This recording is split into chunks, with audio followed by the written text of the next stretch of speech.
يا أيها الذين آمنوا اتقوا الله حق تقاته ولا تموتن إلا وأنتم مسلمون يا أيها الناس اتقوا ربكم الذي خلقكم من نفس واحدة وخلق منها زوجها وبث منهما رجالا كثيرا ونساء واتقوا الله الذي تساءلون به والأرحام إن الله كان عليكم رقيبا يا أيها الذين آمنوا اتقوا الله وقولوا قولا سديدا يصلح لكم أعمالكم ويغفر لكم ذنوبكم ومن يطع الله ورسوله فقد فاز فوزا عظيما أما بعد أعوذ بالله من الشيطان الرجيم بسم الله الرحمن الرحيم صاد والقرآن ذي الذكر بل الذين كفروا في عزة وشقاق كم أهلكنا من قبلهم من قرن فنادوا ولا حين مناص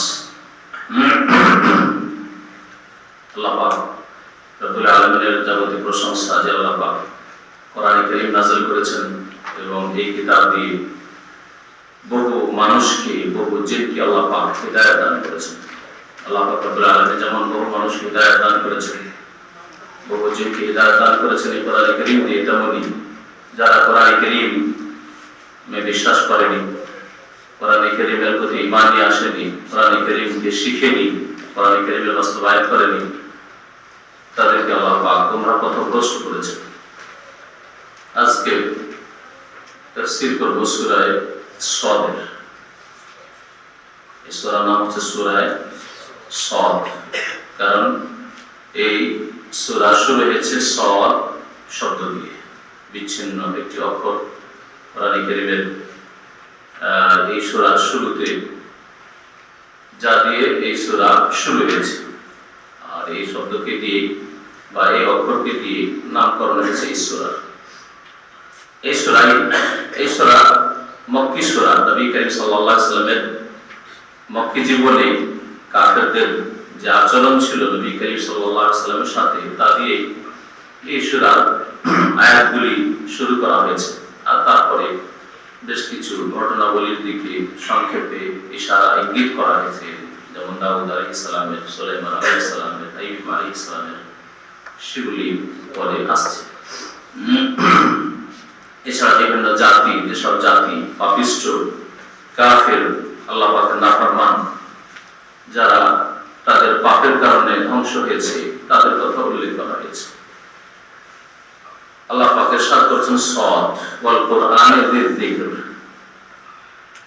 সাদ বিচ্ছিন্ন শব্দ, যেমন কাফ, সূরা কাফে, এইরকমই কোন কোন সূরায় রয়েছে দুটি অক্ষর বিচ্ছিন্ন।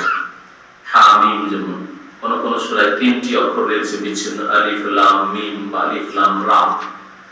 আর কোন কোন সূরায় রয়েছে এর চাইতে বেশি, যেমন কাফ হা ইয়া আইন সাদ, হা মিম আইন সিন কাফ ইত্যাদি। তো এখানে সাদ দিয়ে আল্লাহ শুরু করেছেন, এই সম্পর্কে অনেকবারই বলা হয়েছে। আবার সংক্ষেপে বলছি যে আল্লাহ রাব্বুল আলামিন এই অক্ষরগুলি দিয়ে চ্যালেঞ্জ করেছেন কাফের জাতিকে, যারা কোরআনকে অবিশ্বাস করেছিল, মানব রচিত বলেছিল, মন গড়া বলেছিল মুহাম্মদ সাল্লাল্লাহু আলাইহি ওয়াসাল্লামের, আল্লাহর বাণী বলে স্বীকার করেনি। তাদেরকে চ্যালেঞ্জ করে আল্লাহ বলছেন যে তোমরা যদি বিশ্বাস না করো এই কোরআন কারীম, তাহলে এই অক্ষরগুলি দিয়ে সাদের মতো, কাফের মতো, আলিফের মতো, লামের মতো, মিমের মতো, আলিফ থেকে ইয়া পর্যন্ত যে অক্ষরগুলি, বর্ণগুলি তোমাদের কাছে রয়েছে, তোমরা জানো, সেগুলি দিয়ে এই রকমের বাক্য, এই রকমের বাণী, এই রকমের একটি কিতাব রচনা করে নিয়ে আসো। আর তারপরে দেখা যাবে যে তোমরা যদি ওই রকম অলংকারযুক্ত বাণী তৈরি করতে পারো, তাহলে বলতে পারো যে এটা মানব উচিত। কিন্তু সেখানে তারা হার মানতে বাধ্য হয়েছে। আল্লাহ পাক তারপরে কসম করেছেন কোরআন কারীমের, ওয়াল কুরআনি, আমি কোরআন কারীমের শপথ করছি, যিকরে, যা উপদেশ পূর্ণ। যিকর মানে উপদেশ, আর জি মানে ওয়ালা, উপদেশ ওয়ালা মানে উপদেশ বিশিষ্ট বা উপদেশ পূর্ণ। এমন কোরআনের শপথ করেছি যা উপদেশ পূর্ণ, নসিহত পূর্ণ। কোরআন কারীমের শপথ আল্লাহ পাক করেছেন, তাহলে কসম বা শপথ হচ্ছে কোরআন কারীমের। শপথ করার পরে যে বিষয়টির জন্য শপথ করা হয় সেটাকে মাকসাম আলাইহি বলা হয়, মানে যার জন্য কসম করা হয়েছে বা যার উপর কসম করা হয়েছে, সেটা এখানে উজ্জ্বল আছে, উল্লেখিত হয়নি, কারণ বিষয়টি স্পষ্ট। আর কোরআন কারীমের বিষয়গুলি স্পষ্ট সেটা আল্লাহ অনেক সময় উজ্জ্বল রেখেছেন, উল্লেখ করেননি, যেহেতু কোরআন কারীম বড় সংক্ষেপে। কোরআন কারীমের শপথ এবং কোরআন যার উপর কসম করা হয়েছে, মানে যে বিষয়টিকে শক্ত করে অকাট্য করে বর্ণনা করার জন্য কসম করা হয়েছে, সেটাও কোরআন কারীম। অর্থাৎ এই কোরআন কারীম নিঃসন্দেহে চিরসত্য আল্লাহ পাকের বাণী, মানব রচিত নয়। এই কথা জানো এখানে উজ্জ্বল আছে। উপদেশপূর্ণ কোরআন কারীমের শপথ করেছি যে এই কোরআন সত্য, হক। কোরআন কারীম আল্লাহ পাকের বাণী, মানুষের রচিত নয়, মন গড়া নয়। কিন্তু এই কথা কাফেররা, অস্বীকারীরা, অবাধ্যরা মানতে চায় না। তাই বলছেন বালিল্লাযিনা কাফারু ফি ইজ্জাতি ওয়া শিকার, বরং যারা অস্বীকার করেছে তারা ফি ইজ্জাতিন, তারা আত্ম অহংকারে নিমজ্জিত আছে। ইজ্জত মানে হচ্ছে অহংকার। সম্মানিত ব্যক্তিকে আজিজ বলা হয়। তো যে ব্যক্তি নিজেকে মনে করবে আমি সম্মানের অধিকারী, সে অহংকারী। এখানে ইজ্জতুন মানে অহংকারের অর্থ রয়েছে। বালিল্লাযিনা কাফারু ফি ইজ্জাত, বরং কাফিররা আত্ম অহংকারে লিপ্ত রয়েছে, অস্বীকার এবং আপোষে বিরোধে লিপ্ত রয়েছে। সাক্কায় শব্দ থেকে সেটা ফাটল ধরা, মানে এখান থেকে সাকাল কাওয়া, চন্দ্র ফেটে গেছে, বিদীর্ণ হয়েছে। সেটা ফাইন্না মাহুম ফি শিকাক, আল্লাহ বলেছেন যারা রাসূলুল্লাহ সাল্লাল্লাহু আলাইহি ওয়াসাল্লামের সাহাবায়ে কেরামদের মতো মুমিনদের মতো মুমিন হবে না। আমিন আমানু বিল্লাহি মা আমানতুম বিহি ফাকাদ তাওয়াইন তাওয়াল্লাহ, যদি এই পয়েন্ট থেকে ফিরে যায় যে সাহাবীদের মতো মুমিন না, আমরা মন গড়া ইসলাম নিয়ে চলব, ফাইন্না মাহুম ফি শিকাক, তাহলে তারা বিরোধে লিপ্ত রয়েছে। শিকাক পরস্পর ফাটল বাড়িয়েছে তারা এই উম্মতে, আর এরাই ফাটল ধরে ফিরকা দল উপদল তৈরি করেছে। আল্লাহ বলেছেন যে ওমা ইউশাকিকির রাসূল, যারা রাসূলের সাথে বিরোধ করবে, শিকাক মানে হচ্ছে বিরোধ করা। তারা আত্ম অহংকারে লিপ্ত আছে, আর তারা পরস্পর বিরোধিতায় লিপ্ত রয়েছে, সত্যের হকের বিরোধিতা করতে রয়েছে। অথচ তাদের জানা উচিত যে এদের চাইতে শক্তিশালী বহু জাতিকে পূর্বে ধ্বংস করেছি, তো তোমাদেরকে ধ্বংস করতে পারি না। আল্লাহ কতই না জাতিকে আমি এদের পূর্বে ধ্বংস করেছি। এখানে কাম খাবরিয়া, আরবি গ্রামারে কাম দুই ভাগে বিভক্ত, খাবরিয়া এবং ইস্তিফহাম। ইস্তিফহাম মানে জিজ্ঞাসামূলক। যেমন কোন ব্যক্তি কোন সামান বিক্রি করছে, আর বলছেন যে কাম রিয়াল, হ্যাঁ কাম সের, কত রেট, কত রিয়াল, এটা হচ্ছে ইস্তিফহাম, জিজ্ঞাসামূলক কাম। কাম রিয়াল না, আসলে আজকাল তো গ্রামার নিয়ে আরবি বলা হয় না। কাম দিরহামান বা কাম রিয়াল, তোমার কাছে কয় টাকা আছে, কয় রিয়াল আছে, এটা হচ্ছে ইস্তিফহাম, জিজ্ঞাসামূলক। আর একটা হচ্ছে খাবরিয়া, মানে আপনি জিজ্ঞাসা করছেন না, সংবাদ দিচ্ছেন, এটা হচ্ছে এখানে। কাম আহলাকা মিন ক্বাবলিহিম মিন কারনিন, কারণ মানে জাতি। আজকাল নতুন আরবিতে কারণ বলা হচ্ছে শতাব্দীকে, 100 বছরকে কারণ বলা হচ্ছে। এই জন্য 20 শতাব্দী আল কারনুল ইসরি, 21 শতাব্দী যে বর্তমান চলছে 2012, তাই না? এটা হচ্ছে আল কারনুল ওয়াহিদুল ইসরি, এইসব কারণ বলা হচ্ছে আজকাল। আর কারণের আসল মানে হচ্ছে, অর্থ হচ্ছে জাতি। সাধারণত একটা জাতি দুনিয়াতে উত্থান 100 বছরের বেশি না, বাঁচবে কত 100 বছর। এই জন্য 100 বছরকে, একটা শতাব্দীকে ধরে না যাচ্ছে কারণ বলে আজকাল। আল্লাহ বলছেন যে কাম আহলাকনা মিন ক্বাবলিহিম মিন কারনিন, তাদের পূর্বে কত জাতিকে যে আমি ধ্বংস করেছি, মানে বহু জাতিকে ধ্বংস করেছি। আমরা যেমন বলি কত শত না, এরকম করেছি। তো কত শত জাতিকে আমি ধ্বংস করেছি। যখন আমি তাদেরকে ধ্বংস করেছি তার আগে পর্যন্ত হুঁশ হয়নি, বাড়াবাড়ি করেছে। কিন্তু যখন তাদের সামনে ধ্বংসের লক্ষণ চলে এসছে, আর উপায় নেই, আযাব ইলাহি চলে এসছে, ফানাদাও, তখন তারা আর্তনাদ করেছে, আর্তচিৎকার করেছে। নাদা ইউনাদি মানে ডাক দেওয়া, হায় হায় হায় হায় কি হবে, আর্তচিৎকার করেছে। ওয়াল্লাহ তাকিনা মানাস, কিন্তু তখন এই আযাব থেকে রেহাই পাওয়ার কোনো অবকাশ নেই, তখন আর সময় নেই। ওয়াল্লাহ লা মানে না, আর তা জায়দা বাড়তি, এই সম্পর্কে যারা গ্রামারবিদ তাদের বিভিন্ন মতামত রয়েছে, কিন্তু প্রসিদ্ধ বিশুদ্ধ যেটা হচ্ছে, যেটা লা মানে না আর তাটা এখানে যায়। ওয়ালা তাহিনা মানাস, তখন হিনা মানে তখন, আর মানাস মানে হচ্ছে কোনো অবকাশ বা উপায়, তখন আর এই আযাব থেকে রেহাই পাওয়ার রক্ষা পাওয়ার কোনো উপায় নেই, কোনো অবকাশ নেই।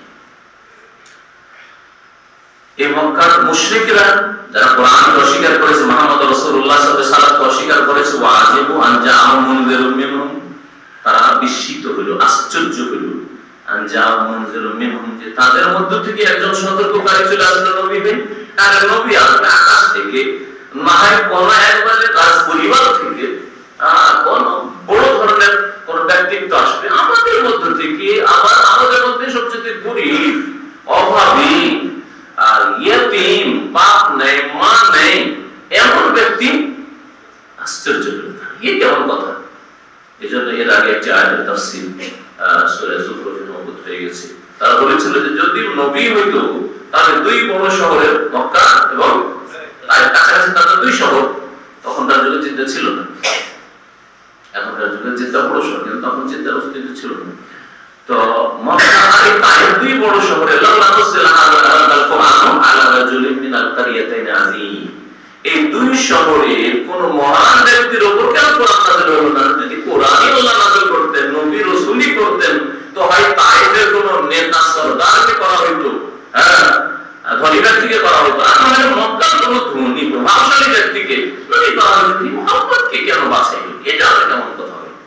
আজীব, আশ্চর্য হয়েছিল তারা। ওয়াজিবু আন জাআ মুনযিরুম মিনহুম, তাদের মধ্য থেকে একজন সতর্ককারী এসেছেন, তার উপর তারা আশ্চর্য হয়েছিল। ওয়া কাল কাফিরুনা, এবং এই কাফেররা বলেছিল হাযা সাহিরুল কাযাব, এ তো হচ্ছে মিথ্যাবাদী জাদুকর। জাদুকর মিথ্যাবাদী, আর জাদুকর মিথ্যাবাদী না, কারণ জাদুকর যেটা দেখায় সেটা মিথ্যা, তাই না? মাটির গুলি করে রাসূলুল্লাহ দেখায়, মিথ্যা না? মানুষকে দিল জবাই করে, দেখে যাতে দেখেননি, মিথ্যাবাদী না? তো জাদু আসল হচ্ছে, মূল হচ্ছে মিথ্যার উপর, সাহিরুল কাযাব। তো মুহাম্মদ রাসূলুল্লাহ সাল্লাল্লাহু আলাইহি ওয়াসাল্লামকে আরবের মুশরিকরা, মক্কার কাফেররা বলেছিল যে হচ্ছে জাদুকর, জাদু করছে আমাদেরকে। আর কাযাব মিথ্যাবাদী, যা কথা বলছে মিথ্যা। এর দাবি যে একত্বের কথা, এসব দেবদেবীর পূজা চলবে না, এই তোমাদের ধর্মটা ঠিক নাই, এইসব কাজ ঠিক নাই, তোমাদের বহুত্ববাদ এটা নেই আল্লাহর দ্বীনে, এসব মিথ্যা কথা বলছে। আর সাহেব জাদুকর কেন বলতো? আর জাদুর কাজ হচ্ছে অলৌকিক কিছু দেখিয়ে দেওয়া, এমন কিছু করে দেওয়া যেটা সাধারণভাবে হয় না, এরকম কিছু দেখিয়ে দেওয়া। মুহাম্মদ রাসূলুল্লাহ সাল্লাল্লাহু আলাইহি ওয়াসাল্লামের বেশ কিছু মুজিজা তারা দেখতে পেত, এই দিক দিয়ে তারা ওই মুজিজাকে স্বীকার করবে না। মুজিজা স্বীকার করতে হবে, স্বীকার করতে হয়, মুজিজা স্বীকার করবে না, জাদুকর চাঁদের উপর জাদু করে দিয়েছে। আর জাদু আরেকটা কাজ কি করে, জাদুতে হঠাৎ করে মানুষের মধ্যে প্রেম সৃষ্টি করে দেয়, আর হঠাৎ করে শত্রুতা সৃষ্টি করে দেয়, হঠাৎ করে বিচ্ছিন্নতা সৃষ্টি করে দেয়। এদিকে স্বামী কাফের হয়ে আছে, বাপ মা কাফের হয়েছে, হ্যাঁ, মহিলা বাপ মাকে ছেড়ে স্বামীকে ছেড়ে হঠাৎ করে মুসলিম হয়ে গেল, আরে জাদু হয়ে গেছে। মালিক, মনি, প্রভাবশালী লোকেরা, নেতারা সব বাপ দাদা ধর্মের উপর আছে, আর গোলাম, কৃতদাস, হ্যাঁ, আর গরিব, আম্মার, সোহাইব, বেলাল, হাবশী, এসব লোকেরা ইসলাম কবুল করে নিয়েছে। আবু বকরের মতো বিচক্ষণ মানুষ, আর বিচক্ষণ মানুষ বাপ দাদা ধর্ম ছেড়ে দিল, এগো জাদু লেগে গেছে। এইরকম দৃষ্টিভঙ্গি নিয়ে আরবের মুশরিক কাফেররা মুহাম্মদ রাসূলুল্লাহ সাল্লাল্লাহু আলাইহি ওয়াসাল্লাম কি বলতো? সাহির। এবং কোরআনে কারীমকে সিহর বলতো, জাদু বলতো, কারণ সিহরের কাজ দ্রুত মানুষের প্রতিক্রিয়া সৃষ্টি করা। হঠাৎ করে একটা লোক অটল শক্ত ইসলামের শত্রুতে আছে, আগমন মতো লোক খুন করার জন্য যাচ্ছে, আর হঠাৎ করে ইসলাম কবুল করল, জাদু। কোরআন তেলাওয়াত শুনতে মাত্রই অবস্থার পরিবর্তন, মুসলিম হয়ে গেল, ইসলাম কবুল করে নিল, তো জাদুর মতো দ্রুত প্রতিক্রিয়া। এই জন্য কোরআনে কারীমকে তারা জাদু বলতো, আর মুহাম্মদ রাসূলুল্লাহ সাল্লাল্লাহু আলাইহি ওয়াসাল্লামকে জাদু করা বলতো কাফের। আরো আশ্চর্য হয়ে বলতো আরে মুহাম্মদ করলো কি রে? এতগুলি দেবদেবীকে, মাবুদ উপাস্যকে বাতিল করে দিয়ে এক এলা এক মাবুদ সাব্যস্ত করলো। হ্যাঁ, বলছে 360 নেই, তোমাদের লাখ জামাত এসব নেই, গোপাল নেই, এক এলা শুধু ও বড় না। এটা কোন কথা হয় না? আমার ওটাও তো মান, ওটাও মানে এটাও মান।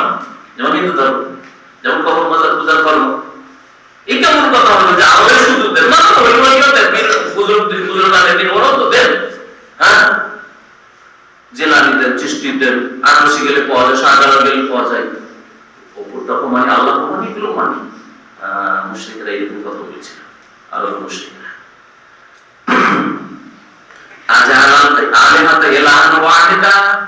এই মুহাম্মদ কি করে দিল এতগুলি দেবদেবীকে, এতগুলি উপাস্যকে, এক ইলাহ আছে আর বাকি কিছুই নেই, সব বাতিল। ইন্না হাযা লাশাইউন উজাব, এটি তো বড় আশ্চর্যজনক বিষয়, এটি তো বড় আশ্চর্যজনক বিষয়। ওয়ান্তালাকাল মালাউ মিনহুম আনিমশু ওয়াসবিরু আলা আলিহাতিকুম ইন্না হাযা লাশাইউন ইউরাব। তখন এরা মিটিং করা শুরু করে মুহাম্মদকে কেমন করে ঠেকাতে হবে, সাল্লাল্লাহু আলাইহি ওয়াসাল্লাম। আবু বকরকে কেমন করে ঠেকাতে হবে, যারা ইসলামের দাওয়াতের কাজ করছে এদেরকে কেমন করে বাধা দিতে হবে, কি করতে হবে। বিভিন্ন স্তর তার রয়েছে। প্রথম দিকে পরোয়া না করা, হেয় প্রতিপন্ন করা। একজন দুজন লোক সমাজে যদি কিছু বলে সমাজের উল্টো কথা, তাহলে প্রথম দিকে ওদেরকে ধমক দেবে না, আর ওদেরকে মারপিটও করতে যাবে না, আর ওদেরকে প্রলোভন দেবে না। কি করবে? মানুষের স্বভাব হচ্ছে হেয় প্রতিপন্ন করা। দেখ পাগল পাগল, কারণ একজন দুইজন এক হাজার লোক যদি এক পন্থায় থাকে, আর একজন দুজন যদি কোনো কথা বলে, আপনি আপনার গ্রামে গিয়ে আপনার শহরে গিয়ে দেখবেন এইরকম অবস্থা। যদি সেখানে শিকার বিরাট দখল করে আছে সমাজকে, আর সেখানে যদি আপনি তৌহিদের কথা, সুন্নতের কথা, পাগল পাগল কোন কথা নিয়ে এসছে, কিছুই বুঝে না, মূর্খ, হ্যাঁ ইত্যাদি, নতুন ধর্ম নিয়ে এসছে, এইভাবে হেয় প্রতিপন্ন করে। আর যদি তাতে না হয় তাহলে প্রলোভন দেওয়া, তুমি সব কথা কেন বলো, কি চাও তুমি? একটা পর্যায়ে এরকম গেছে মুহাম্মদ রাসূলুল্লাহ সাহাবায়ে কেরামদের প্রলোভন, লোভ দেওয়া, টাকা পয়সা নেতৃত্ব ইত্যাদি ক্ষান্ত করা। কি চাও তুমি? মসজিদের তৌলিয়াতে ইমামতি চাও, কিন্তু এইসব কথা বলি। এক পীরের জামাই মদিনা ইউনিভার্সিটি পড়ে গেছে, নাম বলছি না। পড়ে যাওয়ার পরে তৌহিদের কথা, সুন্নতের কথা কিছুদিন বলা শুরু করলো। তখন দেখলি কাম খারাপ করে দিল, নাম খারাপ করে দিল। তখন ওকে শেষ ধমক দেওয়া হলো যে এত বিশাল বিশাল প্রপার্টি, হ্যাঁ কয়েকশো বিঘা জমি জায়গা, আর এই যে মুসনাদ গদ্দি, এগুলি সব হারাবে তুমি। জমি তো ভাগ পাবে না, এই গদ্দিতে তো ভাগ পাবেই না, আর তুমি ধন দৌলতে কিছুই তো ভাগ পাবে না, এত বড় ঝুঁকি নেবে তুমি। ওদের ব্যবস্থা তো খারাপ, খারাপ, চুপ হয়ে গেল। প্রথম দিকে একটু হরকত এসেছিল, বাস্তব এখনো তারা বেঁচে আছে। তো যাই হোক, বলছেন আল্লাহ রাব্বুল আলামিন যে এরা মিটিং করলো, মিটিং করার পরে করলো কি? আল্লাহ বলছেন মালাউ মিনহুম, এই কাফেরদের নেতৃস্থানীয় ব্যক্তি, মালা মানে আশরাফুল কওম, কোন জাতির কোন সম্প্রদায়ের যারা নেতৃস্থানীয় ব্যক্তি, সম্ভ্রান্ত ব্যক্তি, অধিপতি যারা। কোরআনে কারিমে মালা শব্দ অনেক ছিল, কালাল মালাউল্লাযিনা কাফারু, এরা চলে গেল। ওয়ান্তালাকাল মালাউ মিনহুম, এই কাফেরদের নেতৃস্থানীয় ব্যক্তিরা আলাপ আলোচনা করে, মিটিং করে কেটে পড়ে চলে গেল। এই বলতে বলতে এই বলে এখানে উজ্জ্ব আছে আনিমশু, যে দেখো তোমরা আপন গতিতে চলতে থাকো, এটুসু তোমরাও যাও, আপন অবস্থায় চলতে থাকো, যা করছিলে যে যা করছিলে করতে থাকো, যে নিজের ধর্ম করতে থাকো। ওয়াসবিরু আলা আলিহাতিকুম, তোমাদের দেবদেবীর উপর ধৈর্য ধারণ করো, অটল হয়ে থাকো। এই মুহাম্মদের কথা শুনবে না, আবু বকরের কথা শুনবে না, আব্দুল্লাহ বিন আওফের কথা শুনবে না, আব্দুল্লাহ বিন মাসউদের কথা শুনবে না, এদের কথা শুনবে না। যারা প্রথম দিকে ইসলাম গ্রহণ করে সাহাবায়ে কেরাম, এদের কথা শুনবে না। ওয়াসবিরু, তাহলে কাফিররা ধৈর্য ধারণ করতে বলে, কিন্তু বাতিলের উপর। কাফের পাপিষ্ঠ যদি ধৈর্য ধারণ করতে পারে, তাহলে আপনি একজন মুমিন, আপনি একজন মুসলিম, আপনি একজন সৎকর্মশীল, আপনি এক হকপন্থী, তাহলে আপনাকে কেমন ধৈর্য ধারণ করা উচিত এবং অন্যকে কেমন ধৈর্য ধারণের জন্য উপদেশ দেওয়া উচিত। এই দাওয়াতে কত মেহনত করা, বাতিলের ক্ষেত্রে এত যদি তারা মেহনত করে, মিটিং করা, তারপরে তাদেরকে উপদেশ দেওয়া, ধর্ম ঠিকাতে হবে, ধর্ম বাঁচাও, ধর্ম রক্ষা করো, তাহলে আপনাকে কোরআন এবং হাদিসের খেদমত করো, এর উপর কত অটল হওয়া উচিত।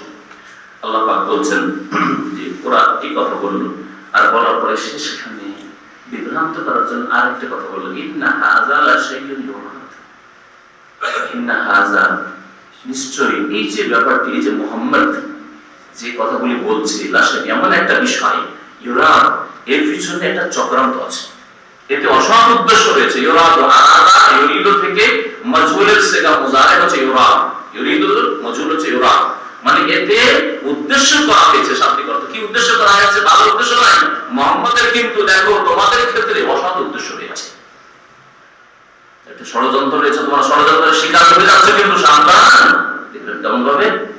দিল। অনেক হয়তো ইসলাম গ্রহণ করতে চাইবে, দেখো ব্যাপার স্যাপার খাওয়া উচিত। তোমাদের ক্ষেত্রে কিন্তু ষড়যন্ত্র চলছে মোহাম্মদ সাল্লাল্লাহু আলাইহি ওয়াসাল্লাম, ইন্না হাযা শাইউন আযীম। তারপরে বলল বাপদাদাকে বেকুব মনে করেন, এটা একটা বাতিলপন্থীদের দলিল। হ্যাঁ, যদি বলেন যে এটা চলবে না, যে বাপদাদারা বুঝতো না, আমাদের এত বড় আলিম হুজুররা এর আগে বুঝতো না, তারা দিল্লি করেছে, এই কথাই বলেছিল কথা। মা সামিনা বিহাদাতিল মিল্লাতিল আখিরা, অন্য কোন ধর্মে, আমাদের ধর্মেও পূর্বপুরুষদের মাঝে আর অন্য কোন ধর্মে, মিল্লাতুল আখিরার মধ্যে কাছাকাছি তাদের ধর্ম যেটা ছিল পাশে দেখতো খ্রিস্টান ধর্ম পর্যন্ত শুনি মা সামিনা বিহাদাতিল মিল্লাতিল আখিরা, অন্য কোন পন্থায় অন্য কোন ধর্মে এই কথা শুনি যা মুহাম্মদ বলছে, একত্বের কথা, তাওহীদের কথা, আল্লাহ এক। আরে খ্রিস্টানরা তো বলছে তিন আছে কমপক্ষে, আগে কি বলছে? হ্যাঁ, তাই না? মা সামিনা বিহাদাতিল মিল্লাতিল আখিরা ইন হাযা ইল্লা ইখতিলাফ। ইন এখানে ইন মানে না, মনে রাখবেন কোরআনে কারীমে হোক অথবা আরবি ভাষায় যে কোনো জায়গায় হোক, যদি ইল্লার পূর্বে ইন থাকে ওর মানে না হয়, আর এমনি ইনের মানে হচ্ছে যদি, ইন মানে যদি, কিন্তু যখন ইল্লার পূর্বে আসবে তখন ইন হাযা ইল্লা সিহরুম মুবিন। হ্যাঁ, ইন হাযা ইল্লা মালাকুন কারীম, কোরআনে বহু জায়গায় রয়েছে। হ্যাঁ, এখানেও ইন হাযা, আল্লাহ পাক বলেছেন ইন হাযা ইল্লা ইখতিলাফ। তারা কি বলেছিল কাফেররা? এটা কিছুই নয় মন গড়া মানব রচিত ছাড়া। ইখতিলাফ ইখতালিফ খালাকা ইয়াখলুকু মানে সৃষ্টি করা, আর ইখতালাকা বা ইখতিয়াল বলে ওটাই খালাক মানে ধাতু মাত্রা। কিন্তু যখন ইখতালাকা করবেন তখন ওর মানে হচ্ছে কোনো কিছু রচনা করা, মন গড়া তৈরি করে দেওয়া। তো এই যে কোরআন বা এই মুহাম্মদের যে মতবাদ নিয়ে এসেছে, সেটা হচ্ছে মন গড়া, তার রচিত। ইন হাযা ইল্লা, আর কিছু নয় তার রচিত ছাড়া, মানে একমাত্র তার রচিত। আউনজিলা আলাইহি যিকরু মিন বাইনিনা, আমাদেরকে বাদ দিয়ে আমাদের মাঝে থেকে তার উপরে একমাত্র এই উপদেশ নাযিল হলো, কোরআন নাযিল হলো। আর মানুষ বিভ্রান্ত করছে, ওতবার উপর কেন নাযিল হলো, আবু জাহাল কোথায় গেল বিচক্ষণ, হ্যাঁ, উমর উপর কেন নাযিল হলো না, আর কার উপর কেন হলো না? আউনজিলা আলাইহি যিকরু, কি তার উপর উপদেশ নাযিল হয়েছে, মিন বাইনিনা আমাদেরকে বাদ দিয়ে আমাদের মাঝে থেকে, বাল হুম ফি শাক্কিন মিন যিকরি, আল্লাহ পাক বলছেন এরা মানতে চায় না, বরং আমার উপদেশের ক্ষেত্রে এরা সন্দিহান বেড়েছে, সন্দেহে লিপ্ত রয়েছে।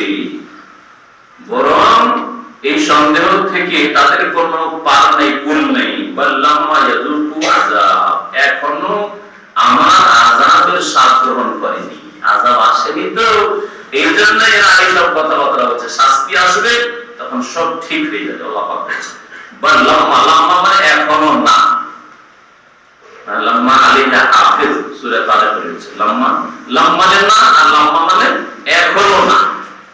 এই যে দেখেন আরবি সামান্য একটা লাম থেকে লম্বা করলে শুধু তাসদীক করে আগে পড়েন, এখনো না করতে। আল্লাহ বলছেন লাম্মা ইয়াযুকু আযাব, বরং এরা এখনো আমার আযাবের স্বাদ গ্রহণ করেনি। আমি ইন্নাহুম খাযাইনু রাহমাতির রাব্বিকাল আজিজিল ওয়াহ্হাব, নাকি এদের কাছে হে নবী মুহাম্মদ সাল্লাল্লাহু আলাইহি সাল্লাম তোমার রবের রহমতের ভান্ডার রয়েছে। খাজাইন, খাজানাতুনের বহুবচন। তো তোমার রবের রহমতের ভান্ডার কি এদের কাছে রয়েছে? আল্লাহ রহমতের ভান্ডারের একটি রহমত হচ্ছে নবুয়ত এবং রিসালাত, নবী করা, রাসূল করা। তাহলে কি এদের হাতে ছেড়ে দিচ্ছি যে ইচ্ছা মতো যাকে ইচ্ছা তাকে দেবে? আমি আল্লাহ দেব, আমি যাকে ইচ্ছা তাকে দেব, আমি আমার রহমতের মালিক, আমি যাকে ইচ্ছা তাকে দেব। আমি মুহাম্মদ সাল্লাল্লাহু আলাইহি সাল্লামকে মনোনীত করেছি। যে রব আল আজিজ, পরাক্রম, মহাপরাক্রান্ত, আল ওয়াহাব, মহান দাতা। ওয়াহাবা ইয়াহাবু মানে দান করা, আর এই ওয়াহাবা ইয়াহাবু থেকেই হচ্ছে ওয়াহাব, মুবালাগা সেজা, এর মানে হচ্ছে মহান দাতা। আল্লাহ পাকের 99 জন নামের একটি নাম হচ্ছে আল ওয়াহাব, মহান দাতা। আল্লাহ মুলকুস সামাওয়াতি ওয়াল আরদ, নাকি এই আরব মুশরিকদের হাতে আসমান এবং জমিন সমূহের সার্বভৌমত্ব রয়েছে, মালিকানা রয়েছে। ওমা বাইনাহুমা, আসমান জমিনের মাঝে যা কিছু রয়েছে এর মালিকানা কি এদের কাছে রয়েছে? ফালিয়াতাকু বিল আসবাব, তাই যদি হয় যে আসমানের মালিক, জমিনের মালিক, ভান্ডারের মালিক, তাই যদি হয় তাহলে ফালিয়াতাকু, তারা চড়ে নিক। ইরতাকা মানে চড়ে নাও। ফালিয়াতাকু ফিল আসবাব, আসবাব সাবাবের বহুবচন। সাবাবের একটি শাব্দিক অর্থ হচ্ছে রশি, রশি। আর মানুষ উপরে চড়লে আগের জামানায় যখন না লিফট ছিল না সিঁড়ি ছিল, উপরে চলে রশি দিয়ে চলে, হ্যাঁ, রশি উপরে বেঁধে দিলেন আর রশিতে ঝুলে ঝুলে চড়ে দিলেন। তা আল্লাহ পাক কোরআনে কারীমের ভাষায় এই রশি সাবাবের কথা উল্লেখ করেছেন এখানেও।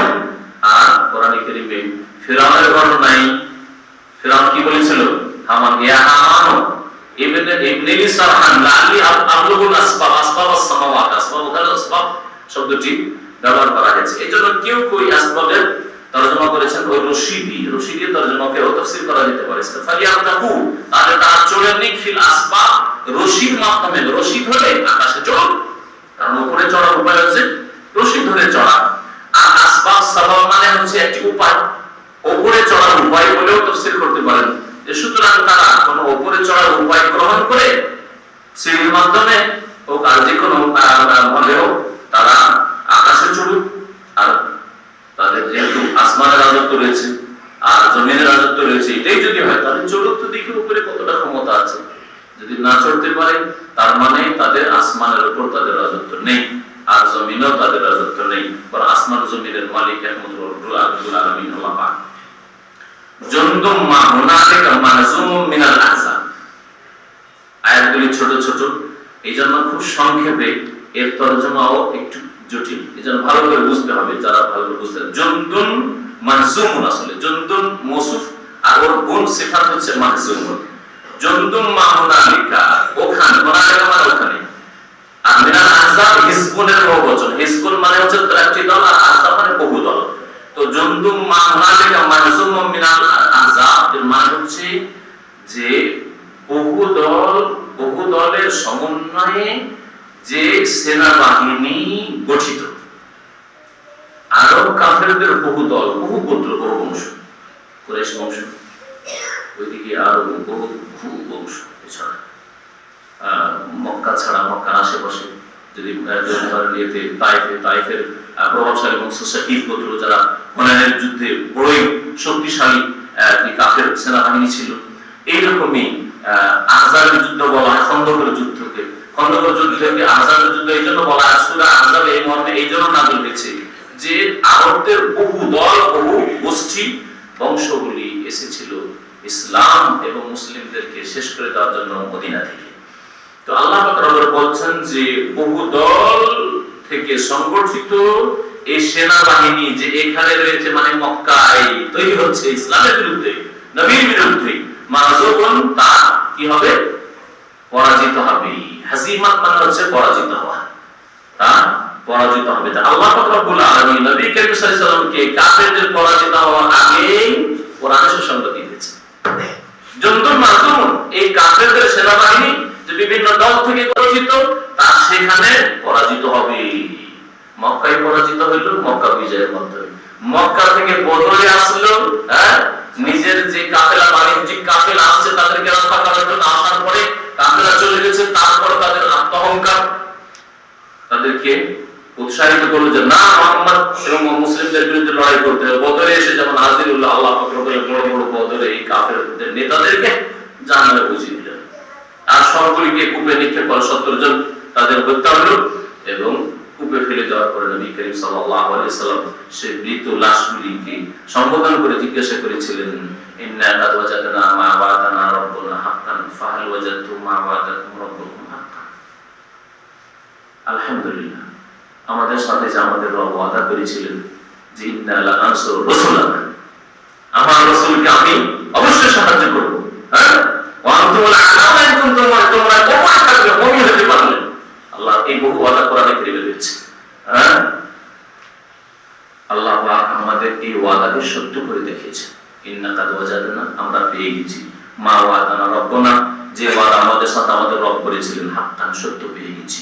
ফাহাল ওয়াজাদতুম আবু জাহল, উতবা, শাইবা, রাবিয়া, ওয়ালিদ, এই 70 জন কাফের লাশ, এই কাফেরদের লাশকে সম্বোধন নবী সাল্লাল্লাহু আলাইহি ওয়াসাল্লাম বলছেন, ফাহাল ওয়াজাদতুম, তোমরা কি পেয়ে গেছো, মা ওয়াদাকুম রাব্বুকুম হাক্কান, তোমাদের সাথে যে তোমরা ওয়াদা করেছেন আযাবে আলিমের কঠোর শাস্তি, সেই আযাব শাস্তি পেয়েছে। এখন আযাব চলছে কি, কবরের জীবনের আযাব, মওতের পরে আযাব শুরু হয়েছে কি, পেয়েছো? ওমর রাদিয়াল্লাহু তাআলা বলেন, ইয়া রাসূলুল্লাহ তুকাল্লিমু আসানাল্লাহ আর ওয়াকালা, এমন এমন দেহের সাথে কথা বলছেন, তাদের তো রূহ নেই, আত্মা চলে গেছে, কি করে কথা বলছেন? নবী করিম সাল্লাল্লাহু আলাইহি ওয়াসাল্লাম বলছেন, এই সময় তোমার চাইতেও বেশি এরা শুনছে। আল্লাহ শোনাচ্ছেন এদেরকে লাঞ্ছিত অপদস্থ করার জন্য। কিন্তু এর মানে এই নয় যে মৃত ব্যক্তি সব সময় শুনে। এখানে এক বিদাতি ফিরকা মুসলিমদের বেরোলো যে মরা ব্যক্তিরা সবাই শুনে, যদি কাফেরদের লাশ শুনতে পারে না, আমাদের ওলিয়া কেন শুনতে পারে না? আর আমাদের ওলিয়া যখন শুনতে পারে না, আমাদের কেন দিতে পারে না? দেখলে বাতিল ধর্ম কেমন ভাবে তৈরি হয়। এইভাবে তোমার কবর মাজার,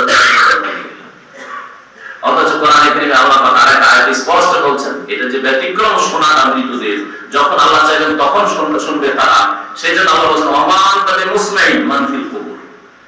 হ্যাঁ, এক দু মাস আগে এই সূরার তাফসীর, এই আয়াতের তাফসীর হয়েছে ওই সূরার তাফসীর করতে গিয়ে। ওমান তাবে মুসলিম, হে নবী তুমি শোনাতে পারবে না ওই ব্যক্তিকে মান ফিল কুবুর, যে কবরে চলে গেছে। এটা স্পষ্ট ছিল।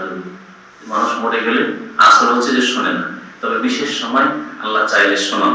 যেমন মুনকার নাকির যখন বসায় আর বসে যখন জিজ্ঞাসা করা শুরু করে মান রাব্বুকা মা দীনুকা মান নাবিয়ুকা, তখন ওয়াইন্নাহু লা ইয়াসমাউ কারানি আলিম, তখন লোকের আত্মীয় স্বজন আপনজন সবাই কবরে রেখে দিয়ে চলে গেল, তাদের জুতোর স্যান্ডেলের আওয়াজ শুনতে পায়। নবী করিম সাল্লাল্লাহু আলাইহি ওয়াসাল্লাম বলেছেন তাই বিশ্বাস করি। কিন্তু মৃত ব্যক্তি শোনে না তাও বিশ্বাস করি। আসল হচ্ছে মৃত ব্যক্তি শোনে না, বিশেষ বিশেষ সময় আল্লাহ যখন চাইবেন তখন শোনাতে পারে। আল্লাহ পাক রব্বুল আলামিন আলা কুল্লি শাইইন কাদির, সর্বশক্তিমান।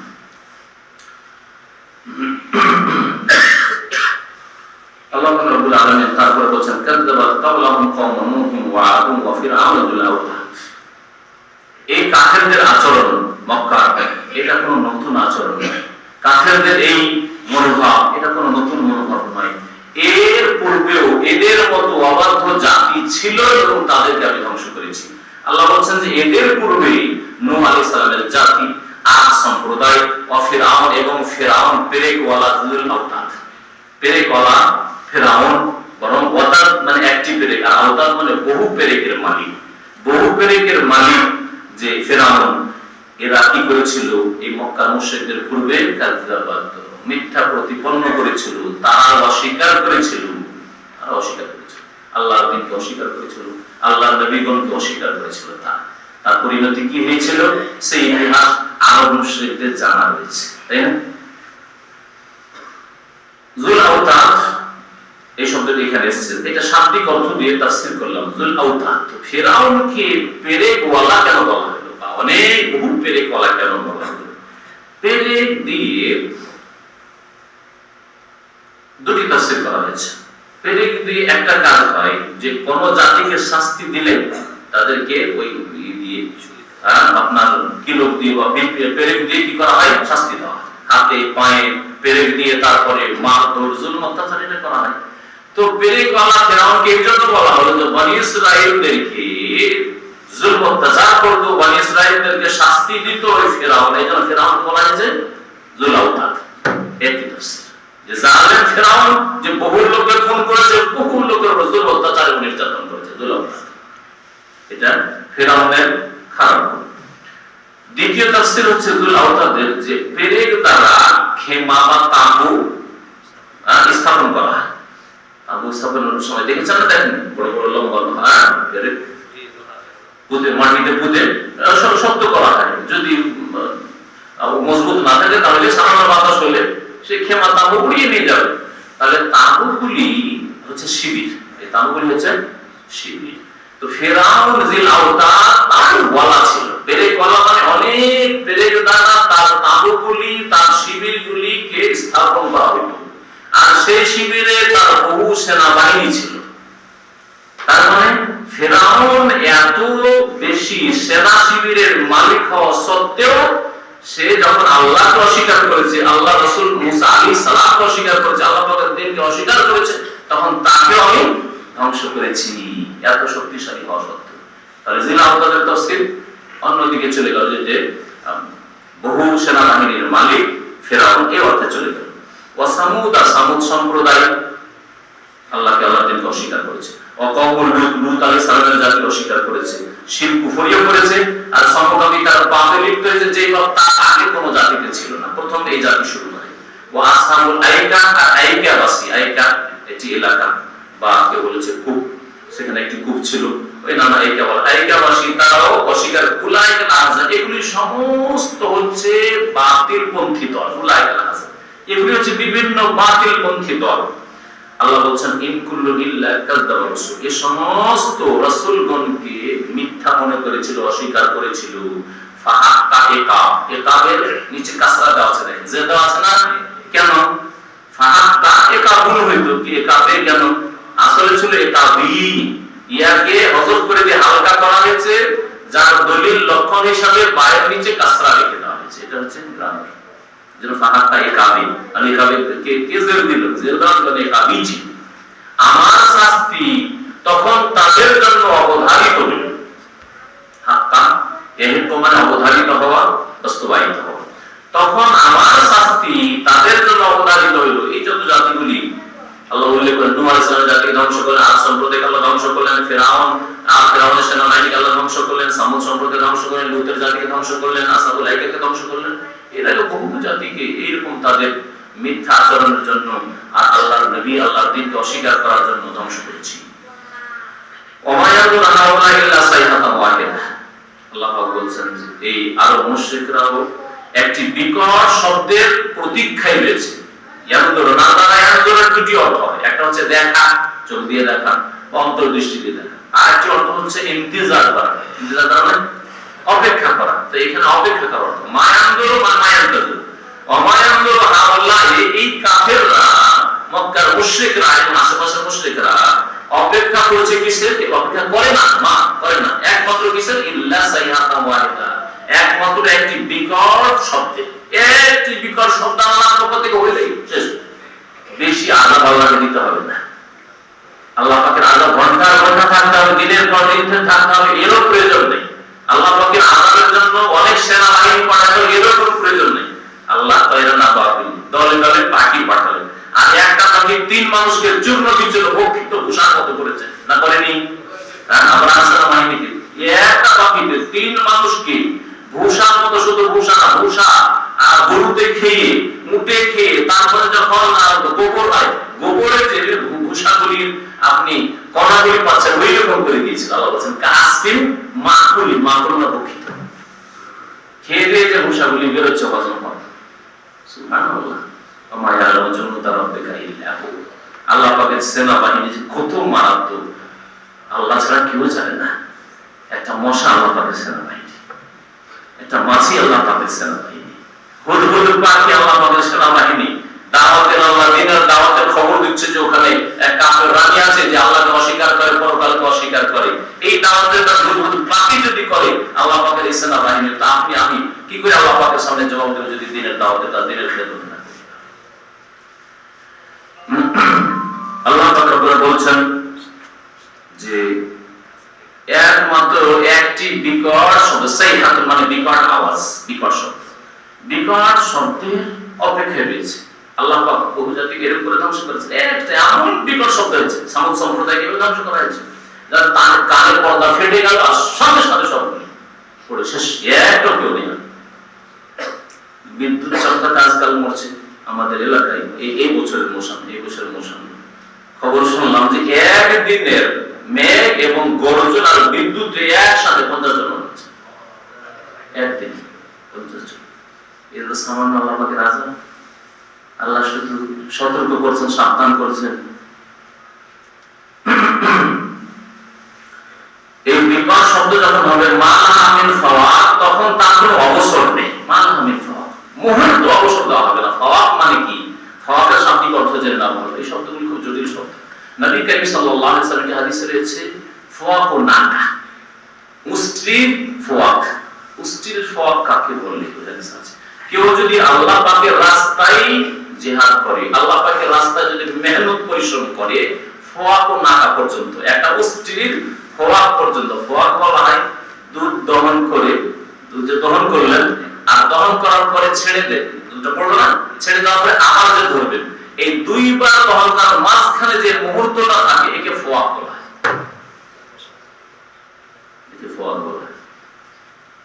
কত সামান্য একটা মুহূর্ত, হ্যাঁ, একেবারে সামান্য সময়। তো আল্লাহ বলছেন যে এইরকম অবসর দেওয়া হবে না, আর এত সময় লাগবে আল্লাহকে ধ্বংস করতে। ওয়াকানু এই মক্কার মুশরিকরা বলতো, মূর্খ আসলে মানুষ পরিণাম সম্পর্কে চিন্তা করে না, কি হবে আল্লাহ কি না করতে পারে সব চিন্তা করে না। সেজন্য ওয়াকানু তারা বলেছে রব্বানা, হে পরওয়ারদিগার, হে আমাদের রব প্রতিপালক, আজ্জিল লানা কিত্তানা কাবলা ইয়াউমিল হিসাব। এই মুহাম্মদ সাল্লাল্লাহু আলাইহি ওয়াসাল্লাম যদি সত্য কথা হয় আর আমরা যদি ভুল পথে, তাদের নাম আছে আমরা ঠিক পথে আছি, তো মুহাম্মদ আল্লাহর ধ্বংস হবে, আমরা সম্মানিত হব, আমরা জয়ী হব। সেই জন্য এরকম বদদোয়া নিজের জন্য করতে এরকম মূর্খামি বাতিলপন্থীরা করে থাকে। বলেছিল রব্বানা, হে আমাদের রব, আজ্জিল লানা আমাদের জন্য তাড়াতাড়ি করে দেন, তাড়াতাড়ি দিয়ে দেন, কিত্তানা আমাদের অংশ, কিত্তানা কিত্তুন মানে এখানে হচ্ছে হাজ্জানা আমাদের অংশ, হাজ্জুন বা নসিবুন এর মানে হচ্ছে অংশ, আর কিত্তুন মানে এখানে অংশ, আর কিত্তুনের আরেকটা অর্থ হচ্ছে বিড়াল, এই অর্থ ব্যবহার হয়, কিন্তু এখানে কিত্তুন মানে হচ্ছে হাজ্জুন আমাদের অংশ, মানে আমাদের আযাবের অংশ আমাদেরকে দিয়ে দেন, কাবলা ইয়াউমিল হিসাব হিসাবের দিন আসার পূর্বে, মানে পরকালের পূর্বে। যদি আমরা বাতিলে থাকি, আমরা ভুল পথে থাকি, তাহলে দুনিয়াতে আযাব দিয়ে দেন, আল্লাহ দিন তাদের দোয়াই শুনেছে আল্লাহ।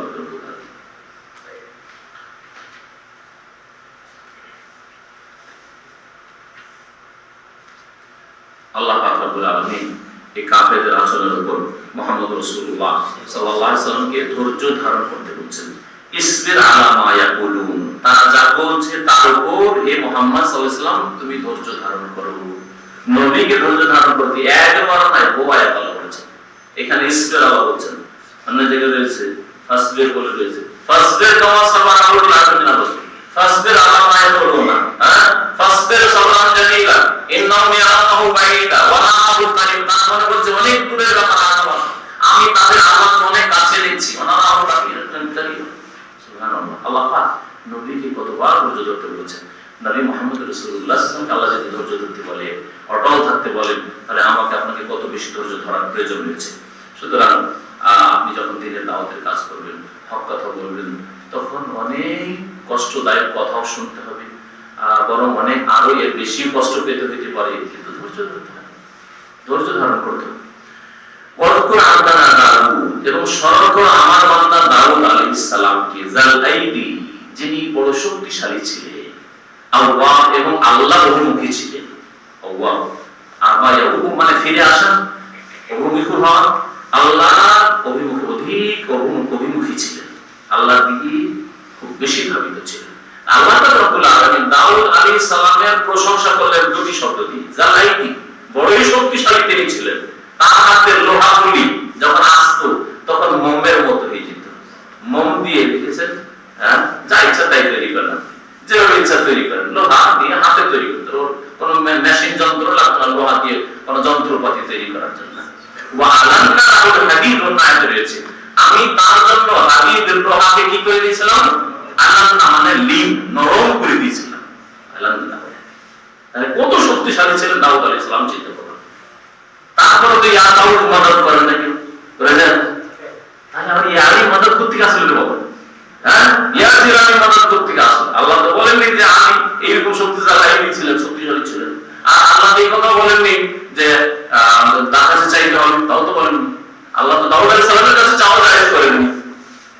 চিন্তা করেছেন কিভাবে শিরক মানব জাতির মধ্যে ঢুকেছে, আর শয়তান কামিয়াব হয়েছে, শয়তান বড় সাকসেসফুল হয়ে গেছে তার বাতিল দাওয়াতে, আর অধিকাংশ মানুষ নাকাম হয়েছে, নিষ্ফল হয়েছে। আল্লাহ পাক রব্বুল আলামিন আমাদের হিদায়াত দান করেন, আমাদের মাঝে যারা গুমরাহ হয়ে গেছে আল্লাহ পাক তাদেরকে সত্য কথা বোঝার তৌফিক দান করেন। যার আইতে তিনি বড় শক্তিশালী ছিলেন।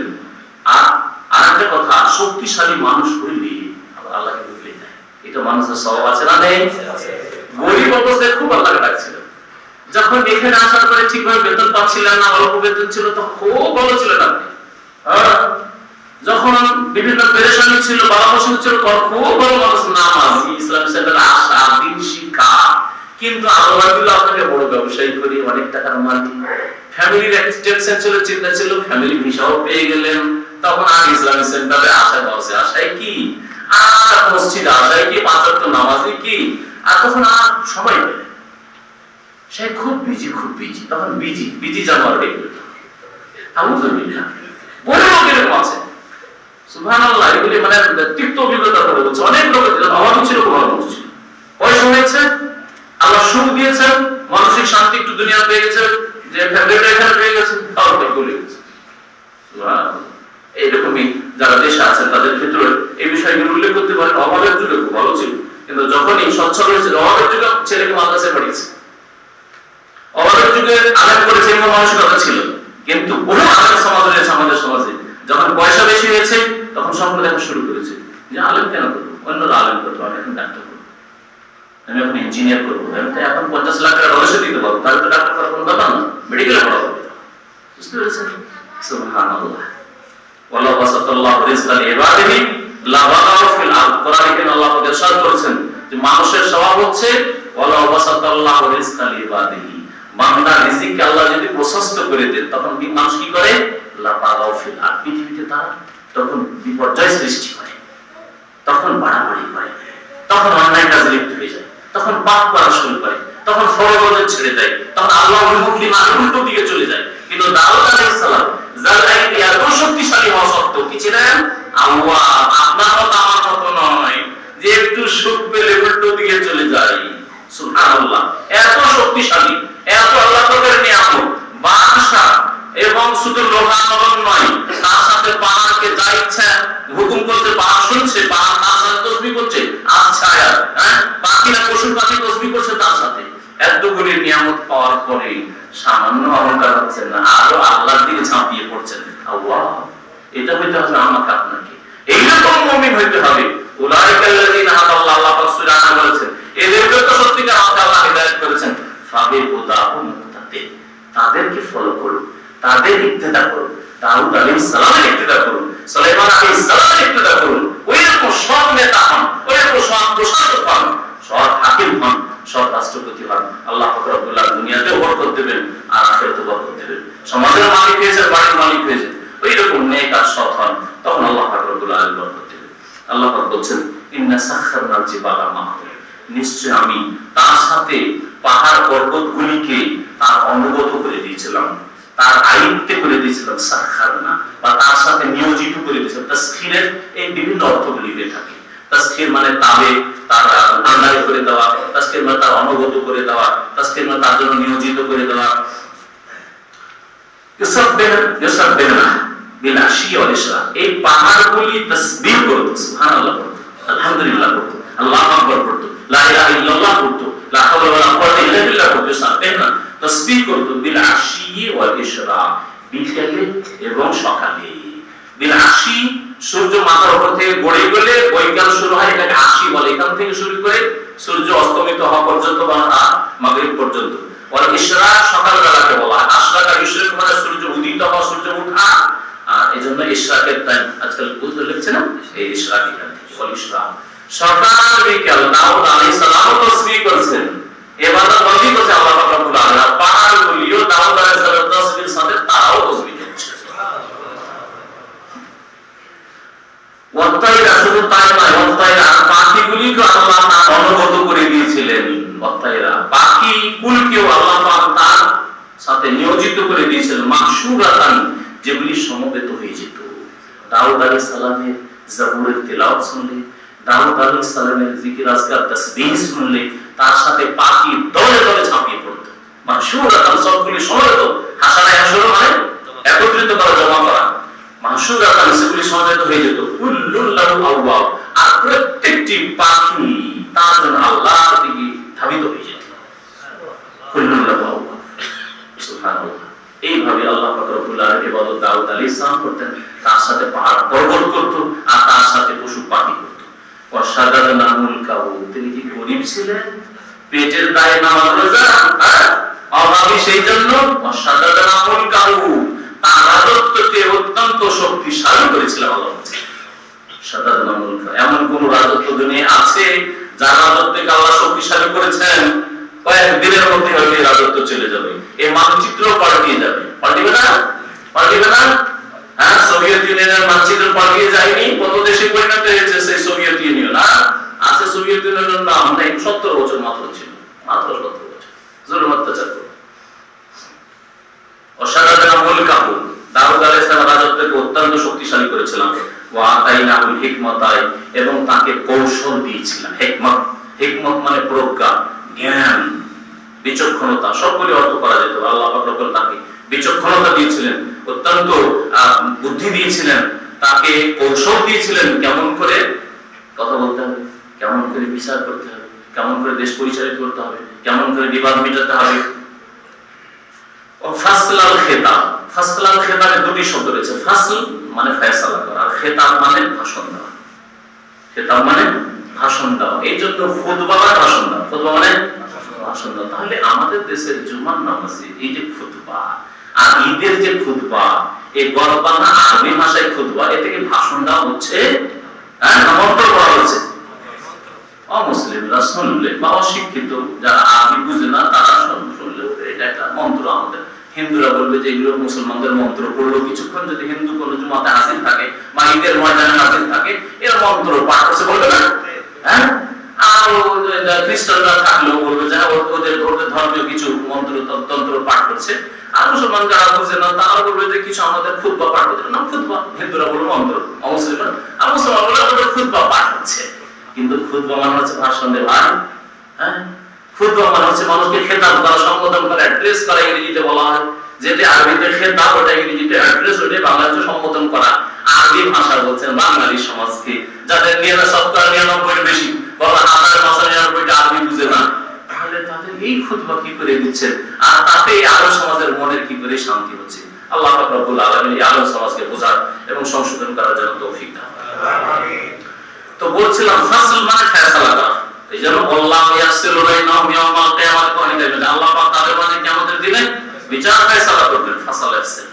আর খেতাব মানে সম্বোধন করা। তো এর মানে আল্লাহ বলেন ওয়া আতাইনাহুল হিকমা, দাউদ আলাইহিস সালামকে আমি কৌশল দিয়েছিলাম, বিচক্ষণতা দিয়েছিলাম, জ্ঞান বুদ্ধি বড় দিয়েছিলাম, আর দিয়েছিলাম ভাষণের মাধ্যমে বিচার ফয়সালার ক্ষমতা।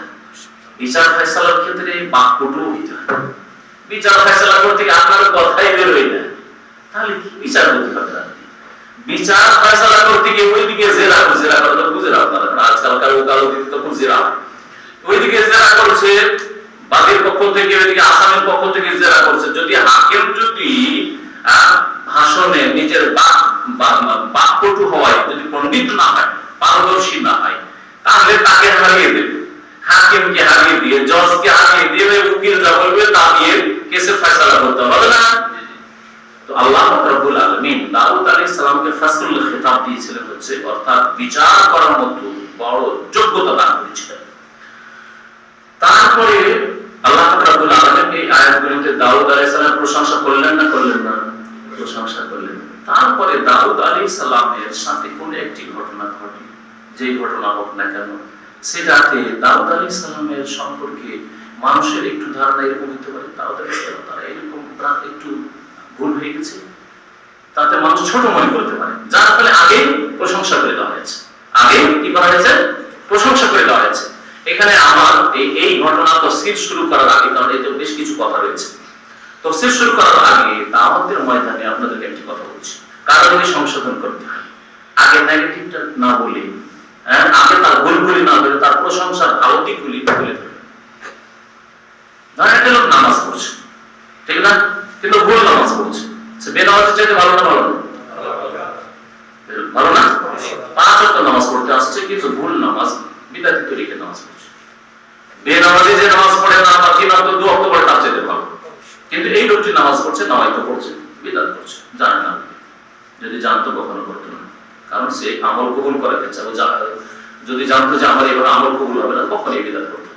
যাই নামাজের দোয়া পড়ছে, ইফতারে তো বিহালালে মাহমুদ 3 বিদআত দিয়ে শুরু করছে, আর সালাম ফেরার পরে দোয়া তাসবিহ ওই সব সুন্নতি বাদ দিয়ে মুনাজাত শুরু করলো না।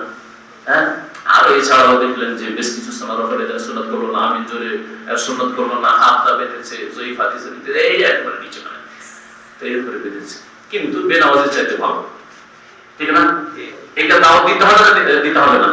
এই রোগী, বেনামাজি রোগী, কিন্তু বেনামাজিকে ক্যান্সার আছে, আর একে ক্যান্সার নেই, একে সর্দি কাশি জ্বর আছে, ঠিক না?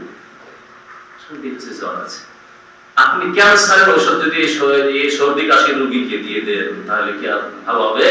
কখনো ভালো হবে না। সর্দি কাশি রেখে এলাজ দিতে হবে। তাহলে কি করতে হবে?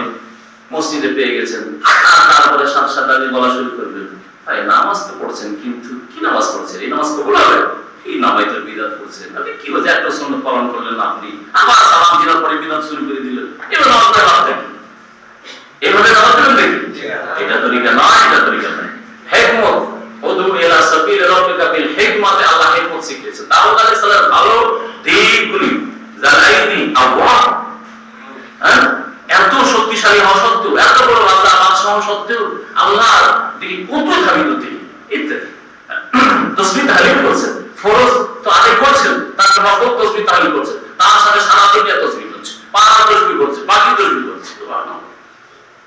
এসব প্রশংসা করার পরে তখন আল্লাহ পাক এটা ভুলের দিকে ইঙ্গিত করছেন, যেরকমই ভুল হোক না কেন। তো আপনার তরিকা তাহলে এই ছিল, আসসালামু আলাইকুম, ভালো আছেন, কেমন আছেন, আলহামদুলিল্লাহ, আল্লাহ পাক আমাকে আপনাকে নামাজ পড়ার তৌফিক দিয়েছেন, আল্লাহ শুকরিয়া আদায় করেন যে আল্লাহ 5 ওয়াক্ত নামাজ আপনাকে পড়ার তৌফিক দিয়েছেন। ভাই কত সুন্দর 5 ওয়াক্ত নামাজ পড়েছেন, কত যে বদনসিব, কত যে হতভাগা আছে নামাজ পড়ার তৌফিক করে দেখেন রাস্তায় বসে আছে, আল্লাহ শুকরিয়া আদায় করেন ভাই। তারপরে যে কোনো ইবাদত বন্দি করতে হলে তখন একটু করবেন যে সহিহ ইলম শিখতে হবে, নামাজের শুরু থেকে শেষ পর্যন্ত নবী করিম সাল্লাল্লাহু আলাইহি ওয়াসাল্লাম যেমন ভাবে নামাজ পড়েছেন ওইভাবে শেখার চেষ্টা করতে হবে। আমার উপর ফরজ, আপনার উপর ফরজ, সুতরাং একটু যদি শেখার চেষ্টা করেন তাহলে ভালো। আর তারপরে যদি দেখেন যে হ্যাঁ উদার অন্তর নিয়ে কবুল করছে, তখন বলবেন যে নামাজ পড়া বিদআত। আর যদি দেখেন যে না, সে যেন বিরক্তি বোধ করছে, আর সে আপনার কথা মোটেই শুনতে চায় না, তো আজকে অতটুকু বলে শেষ করেন, আজকে এতটুকু বলে শেষ করেন। আর যদি বলেন এই পেয়ে চার পাবো কি পাবো না, আজকে সব বলে দিই, কিছু আমাদের বাইরে এরকম আছে না, এরকম কাজ কখন করবেন। আর পাবো কি পাবো না এই লোককে আজকে পেয়েছি সবগুলি সবগুলি ভুলের দলে আজকে না, কখন হেদায়েত হবে না। ওই আমাদের পালা পালাবে, যদি দেখে যে আপনি এই মসজিদের এই গেট দিয়ে ঢুকছেন, ওই দিকে নামাজ পড়ে, আপনি যদি পাশে দাঁড়িয়ে যান তো পালার ওই দিকে নামাজ পড়ে। দেখেছেন কিছু লোককে, যদি দেখে যে আর এখানে তো মুখ খুঁজে নামাজ পড়ছে, এর তরিকায় তো আমি না, ওই দিকে যাবো, কারণ আমার তরিকার ভাষা। তো এইরকম করবেন না। তো এটা হচ্ছে দাওয়াতের হিকমত। দাওয়াতের হিকমত মানে চুপ থাকা নয়, দাওয়াতের হিকমত মানে হককে লুকিয়ে রাখা নয়, কিন্তু হককে উত্তম পন্থাতে পেশ করা, যেমন আল্লাহ পাক রব্বুল আলামিন পেশ করেছেন। যার কথা এদিকে না বাড়ি, এখন দেখেন যে দাউদ আলাইহিস সালামের সাথে ঘটেছিল কি। আল্লাহ বলেন ওয়াহাল আতাকা নাবাউল খাসমে, হে নবী তোমার কাছে কি সংবাদ এসেছে বিবাদমান ব্যক্তিদের। বিবাদমান খাসামা এসে মানে ঝগড়া করা, খেসাম ঝগড়াকে বলা হয়, বিবাদকে বলা হয়। বিবাদমান ব্যক্তিদের সংবাদ কি তোমার কাছে এসেছে মানে পৌঁছেছে, ওই ঘটনা কি তুমি জানো? আর নবী জানতেন কেমন করে? আল্লাহ না জানেন না, আল্লাহ জানেন। কিন্তু আল্লাহ রব্বুল আলামিন, এটা হচ্ছে বাগভঙ্গিমা কোরআনে কারীমে, যেমন হালাতাকা হাদিসুল গাশিয়া, হালাতাকা হাদিসুল জুনুদ, তোমার কাছে কি সেনাবাহিনীর খবর এসেছে? হালাতাকা হাদিসুল গাশিয়া, কিয়ামত সম্পর্কে তোমার কাছে কি খবর এসেছে? আল্লাহ বলছেন যে এই বিবাদমান ব্যক্তিদের সংবাদ কি তোমার কাছে পৌঁছেছে?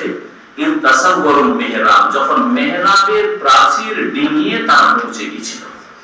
মেহরাব মানে এখানে এই মসজিদের আমাদের মেহরাব না, মেহরাব মানে ইবাদতের বিশেষ জায়গা, যেখানে দাউদ আলাইহিস সালাম নির্জনে ইবাদতবন্দি করতেন।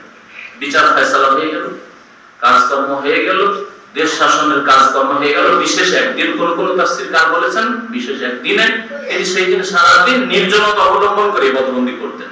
আর লোকজনের সাথে আজকে বিচার ফয়সালা নেই, আজকে অফিস বন্ধ, আজকে আদালত বন্ধ, আজকে কোনো বিচার টিচার হবে না, আজকে দেশের দুনিয়ার কাজ হবে না, আজকে আমি আমার ব্যক্তিগত ইবাদতবন্দি। অথবা বিশেষ সময়, বিশেষ দিন না হয় জরুরি না, যে তাফসীর যেটা করা যাবে সেটা আমাদের বিশ্বাস করা জরুরি নয়। নবীর হাদিসে কোরআনে মনে রাখবেন যে বিশ্বাস করা জরুরি নয়। তাফসীরি বর্ণনা যদি হাদিস দ্বারা নবী সাল্লাল্লাহু আলাইহি ওয়াসাল্লাম থেকে প্রমাণিত না হয়, সাহাবায়ে কেরাম থেকে প্রমাণিত না হয়, আর সেগুলোর উৎস যদি ইহুদি খ্রিস্টানদের ইসরাইলি বর্ণনা হয়, আর সেগুলি ইসলামের বিপরীত না হয়, তাহলে বিশ্বাস করতেও পারে, নাও করতে পারে। লা তুসাদ্দিকু আহলাল কিতাব ওয়া লা তুকাযযিবু, নবী সাল্লাল্লাহু আলাইহি ওয়াসাল্লাম বলেছেন যে আহলে কিতাবের বর্ণনা যদি হয় তো তাদেরকে বিশ্বাসও করিও না, আর তাদেরকে মিথ্যা মনে করি না, হতে পারে এরকম হচ্ছে। তার বিশেষ একদিনেও হতে পারে, অথবা দিনের বিশেষ সময়ে যখন বিচার টিচার থেকে ফারিগ হইলেন, হয়তো ধরেন আসর থেকে মাগরিব এই সময় আর কাজ করে ইবাদতবন্দি করব, অথবা এশা পরে আমি ইবাদতবন্দি করব বিশেষ সময়, সকালবেলা আমি ফজর থেকে সূর্য ওঠা পর্যন্ত তারপরে আমি ইবাদতবন্দি করব। তো এইরকম তিনি ইবাদতবন্দিতে মশগুল ছিলেন মেহরাবে, মানে নিজের খাস কক্ষে। ওই সময় দুইজন মানুষ প্রাচীরের উপর দিয়ে, দরজা দিও না, প্রাচীর ডিঙিয়ে প্রাচীরের উপর দিয়ে এসে লাফিয়ে পড়েছে ওই জায়গায়। মানুষ ঘাবড়াবে না, ভয় পাবে না মানুষ হিসাবে। তাই দাউদ আলাইহিস সালাম ওই ভয় পেয়েছিলেন মানুষ হিসাবে।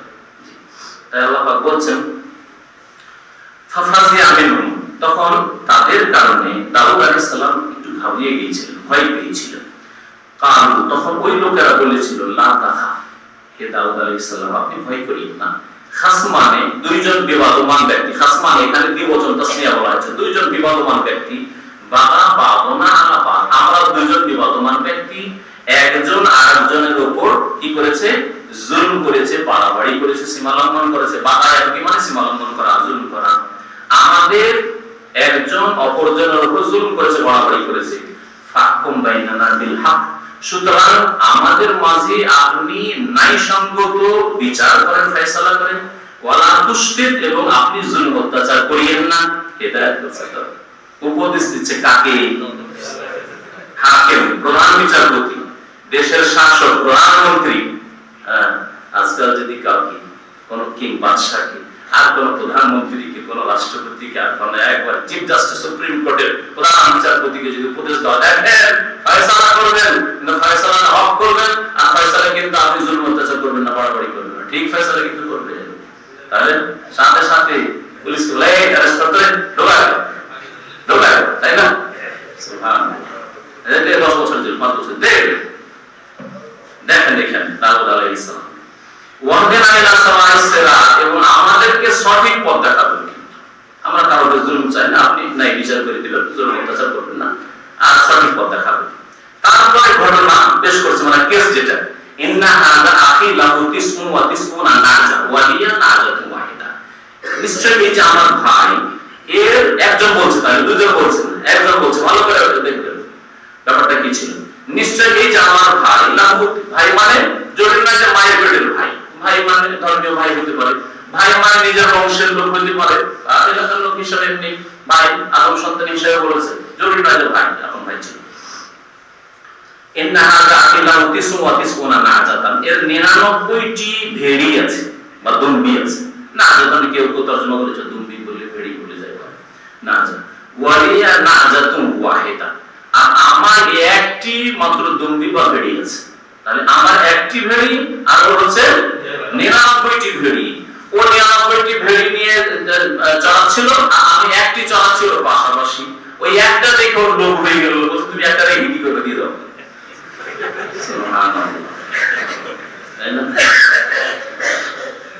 এইরকমই সাদ্দাম হোসেন করেছিল, আল্লাহ পাক মাফ করেন। যার ছোট কুয়েতে রেখে কি করবি, এটা আমারই অংশ, এইটাকে রাখি অংশ আমি দেব। আর এর সাথে আমাদের মূর্খ মানুষ, হ্যাঁ ঠিক বলেছে, এটা রাখার অধিকার নেই, দিন। হ্যাঁ, সাদ্দাম হোসেন সব দোয়া করা শুরু, একটু বিচার হইল না। আরে ভাই, এটা দেশ, আর কি করে উকিল নিবে, ওরা তারাতে 1 ঘন্টার মধ্যে বলবে যে ঠিক করেছে। তাহলে এটাও ঠিক, 99টার মধ্যে যখন তাই একটা তোমার আলাদা রেখে লাভ কিনা, আমাকে দাও।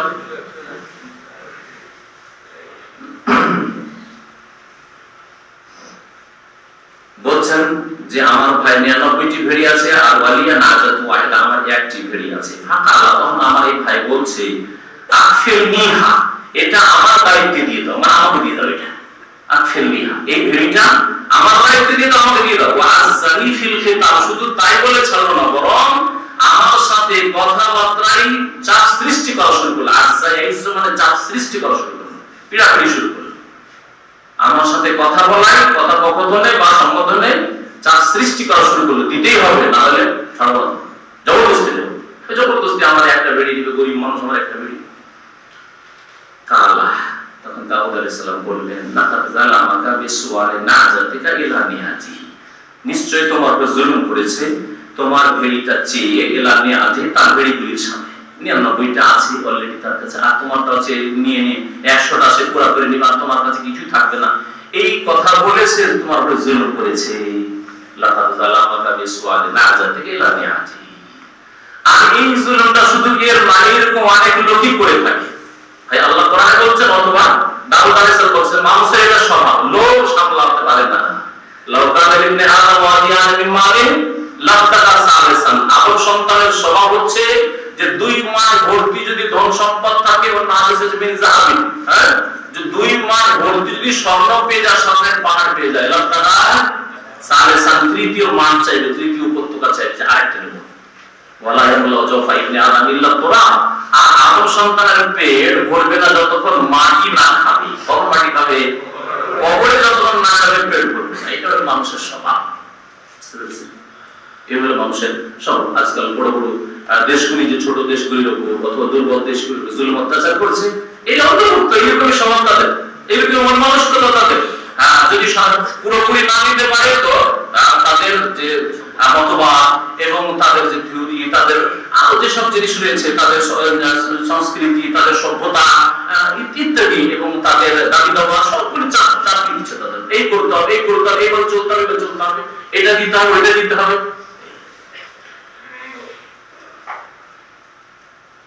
আল্লাহ পাক বলছেন, দাউদ আলাইহিস সালাম বলছেন, ওয়া ইন্না কাসীরাম মিনাল খুলাফা লা ইয়াবগি বা'দুহুম আলা বা'দ। আর বহু শরীকরা, খলিফের বহুবচন হচ্ছে খোলাফা, আর খলিফ মানে হচ্ছে শরীক। আর খলিফ মানে হচ্ছে যারা একসাথে পার্টনারশিপে কাজ করে, শরীক হয়ে কাজ করে। খালাতে আসলে তো মানে মিশিয়ে দেওয়া। তো যারা শরীক হয়ে কাজ করে তো মিশিয়ে না দেয়, একসাথে যদি থাকে, জমি জায়গা যেমন পাশাপাশি জমি থাকে, তাহলে এক জায়গায় করে না। হ্যাঁ, জমি চাপে বিদেশে থাকলে দেখেন আমার জমি কতটা চেপেছে, আমার সাথে প্রয়োগ করেছে। আমার একটা জমি একটা শহরে কেনা আছে, আমি এখানে থাকি। পরে খবর পেলাম যে আমি যেহেতু ওয়াও দিইনি, যে ওয়াও দিয়েছে 4-5 হাত চেপে গেল। কিন্তু আমি চিন্তা করলাম যে কয়েক বছর আর বাঁচবো, সুতরাং আর কিচ্ছু বলবো না, আখেরাতের জন্য দেখি কিছুই বলি। আলহামদুলিল্লাহ, আমার যেটুকু আছে ওইটুকু যথেষ্ট আমার জন্য। আর আল্লাহ পাক রব্বুল বরকত দিবেন, কিন্তু আখিরাতের জন্য আমি মাফ করব যদি যারা সেই কাজ করে থাকে, অথচ সেখানে অলরেডি আইন নির্ধারিত ছিল। এরকম বহু লোকের উপর জুলুম হয়ে থাকে। আল্লাহ তাআলা বলেছেন, ওয়া ইন্না কাসীরাম মিনাল খুলাফা, নিশ্চয় বহু শরীকরা, লা ইয়াবগি বা'দুহুম আলা বা'দ, পরস্পর জুলুম করে থাকে। বহু শরীকরা পরস্পরের প্রতি জুলুম করে থাকে। ইল্লাল্লাযীনা আমানু, তবে জুলুম কারা করে না? তবে যারা সত্যিকার অর্থে মুমিন, আল্লাহর বিশ্বাসী, পরকালে বিশ্বাসী। একটু যদি একটা রিয়াল নিয়ে জবাব দিতে হবে কফিলের কাছ থেকে। হ্যাঁ, 1 কিলো যদি ধান চাল নিয়ে অপরের জমি থেকে জবাব দিতে হবে। আর 1 কাপড় যদি জমি চেপে দিয়ে জেনে শুনে, তাহলে জবাব দিতে হবে। এই জমিগুলি গলায় ফাঁসিয়ে আর কি আমাদের দিন করে বোঝা উঠাইতে হবে। 7 স্তরের জমির বোঝা উঠাইতে হবে, কি আমাদের নবী সাল্লাল্লাহু আলাইহি ওয়াসাল্লাম বলেছেন, মানিতা শিবরাম মিনাল আরদি যুলমান তাওবাকাল্লাহু সাবআতি। সেই হাদিস নবী করিম সাল্লাল্লাহু আলাইহি ওয়াসাল্লাম, কেউ যদি আধা হাত জমি, শিবরাম, কারো যদি জুলুম করে জেনে শুনে চেপে নেই বা বেঈমানি করে, আল্লাহ বলছেন, নবী সাল্লাল্লাহু বলছেন, তাওবাকাল্লাহ, আল্লাহ পাক রব্বুল আলামিন তাকে তার গলায় মালা পরিয়ে দিবেন। কিসে? স্বর্ণের মালা। 7 স্তর জমির মালা পরিয়ে দিবেন কিয়ামতের দিন। যেমন কোন কথা নয়। সুতরাং সাবধানের বিষয়, আখিরাত খুব কাছে, মনে গেলে আখিরাত কিন্তু শুরু। আল্লাহ বলছেন যে কে জুলুম করে না? একমাত্র যারা খাঁটি মুমিন, ওয়া আমিলুস সালিহাত, আর যারা সৎকর্মশীল। ওয়া কালিলুম মাহুম, আর এদের সংখ্যা খুবই কম। সুবহানাল্লাহ। হ্যাঁ, আল্লাহ বলে দিচ্ছেন যে মানুষ সত্যিকার ঈমানদার আর সত্যিকার নেক মানুষ, সৎকর্মশীল, কালিলুম মাহুম, খুব কম। পার্টনারশিপের ব্যবসা শুরু করে ওই রকমই পার্টনারের ব্যবসা করতে গিয়ে সুবহানাল্লাহ, আজকাল লুটার চিন্তা ছাড়া কিছু নেই।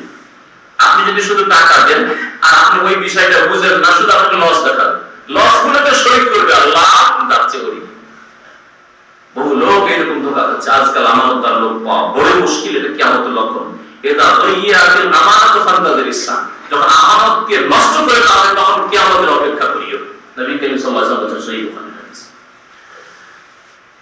ওয়া কালিলুম মাহুম, এদের সংখ্যা যারা কাউকে জুলুম করবে না, গরিবকে জুলুম করবে না, দুর্বলকে জুলুম করবে না, অভাবীকে জুলুম করবে না, একা আছে আমার বংশ বড় সুতরাং এটাকে জুলুম করবে না, কখনো জুলুম করবে না। কারা? যারা সত্যিকার মুমিন এবং সৎকর্মশীল, নেক আমলকারী। ওয়া কালিলুম মাহুম, এদের সংখ্যা খুবই কম। ওয়া জান্না দাউদ, তখন দাউদ আলাইহিস সালাম চিন্তা করলেন, খেয়াল করলেন, আন্নামা ফাতান্নাহু, যে আমি আল্লাহ তাকে পরীক্ষায় ফেলে দিয়েছি। ভালো করে শুনুন আয়াত, তারপরে তখন আসল বিষয়টা শুনবেন। ফাস্তাগফারা রাব্বাহু, তখন তিনি তার রবের কাছে, প্রতিপালকের কাছে মার্জনা কামনা করলেন, ক্ষমা চাইলেন। ওয়া খারা রাকিয়ান, আর রুকুতে ঝুঁকে গেলেন। ওয়া আনা, আর লুটিয়ে পড়লেন, আল্লাহর দিকে ধাবিত হলেন আর রুকুতে লুটিয়ে পড়লেন। খারা রুকু বা সিজদায় লুটিয়ে পড়লেন দাউদ আলাইহিস সালাম। এখানে একটি সিজদা আছে, এখানে একটি সিজদা আছে। এই সিজদা সম্পর্কে ফুকাহায়ে কেরামদের ইখতিলাফ মতবিরোধ আছে, কিন্তু এই নবী সাল্লাল্লাহু আলাইহি ওয়াসাল্লাম হাদিসে এই সিজদা আছে। সুতরাং কোরআন ও হাদিসের অনুসারীরা আলহামদুলিল্লাহ এখানেও সিজদা করে। সিজদা কোরআনে কারিমে কতটা আছে দেখি আপনাদের বিদ্যার দৌড়ে একটু। হ্যাঁ, যে বলেন হাত তুলেন। 14টা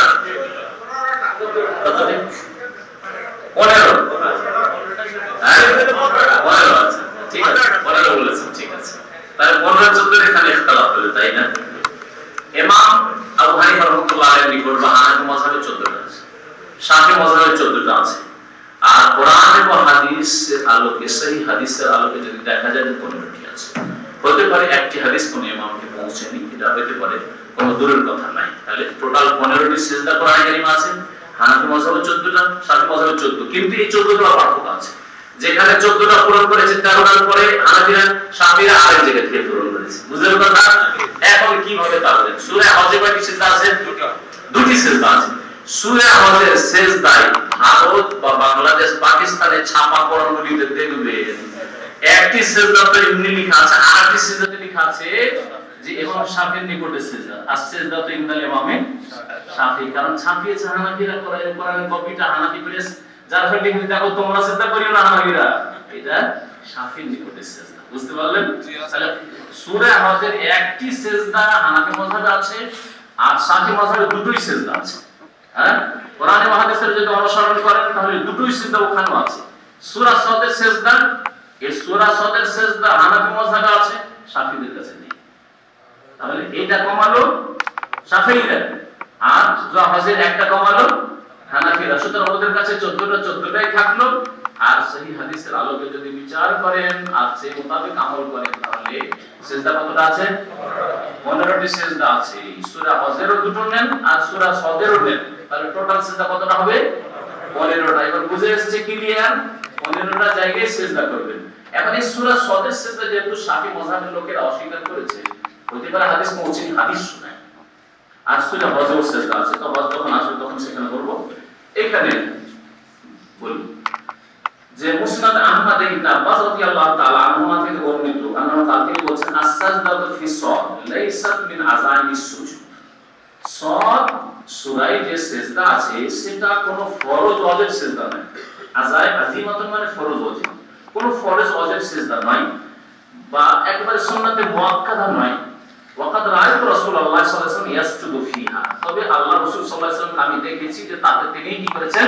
সিজদা করেছেন। নবী করেছেন না করেননি? আরে ফরজ হোক, ওয়াজিব হোক আর নাই হোক, সুন্নাতে মুআক্কাদা হোক আর নাই, নবীর সুন্নাত কি না? ইয়াসজুদু ফিহা, সিজদা করেছেন। হাদিস কোথায় রয়েছে? মুসনাদ আহমদে রয়েছে। ওয়া রাওয়াহুল বুখারী ওয়া আবু দাউদ তিরমিজি ওয়া নাসাঈ ফি তাফসীরি, এরাও বর্ণনা করেছেন। ইমাম তিরমিজি হাদিসটাকে হাসান সহিহ বলেছেন। নাসাঈতে আরো হাদিস আছে, শুনেন।